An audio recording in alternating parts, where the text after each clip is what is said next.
The curious case of a near miss.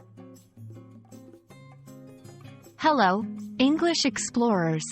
Today, we're diving into a phrase that might sound contradictory at first but is commonly used in both casual and formal English, near miss.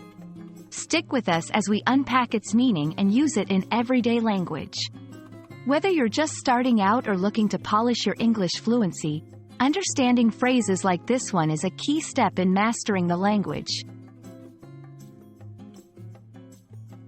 The phrase, near miss, is a bit of an oxymoron. An oxymoron is when two contradictory words are used together. But, in English, near miss is used to describe a situation where two objects, or people, come very close to colliding or hitting each other but ultimately avoid a crash or accident. It sounds like they almost hit, which would be a near hit, right? Yet, we say near miss to indicate that they just barely avoided the collision. It's helpful to understand where phrases come from. The term near miss was first widely used during World War II. It described bombs that fell close to the target but didn't actually hit it. The phrase stuck and became a part of everyday language. It's a great example of how language evolves and adapts from specific contexts to more general use.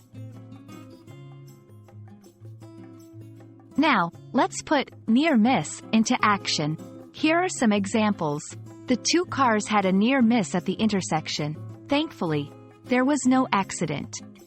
During the air show, the plane's near miss made the crowd gasp, but it was all part of the stunt.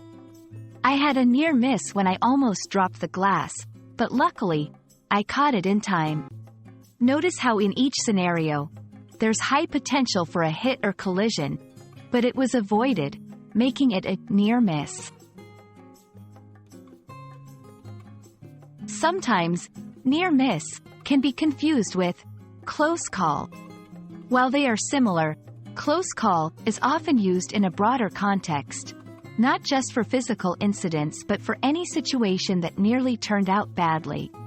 For example, I had a close call when I almost missed the deadline for my assignment.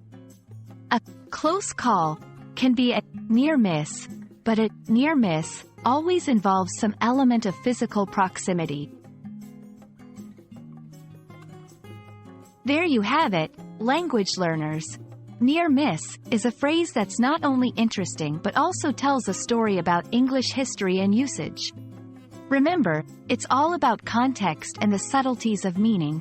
I hope this exploration has been enlightening and that you'll now confidently use near miss in your English conversations. Happy learning, and see you in the next video.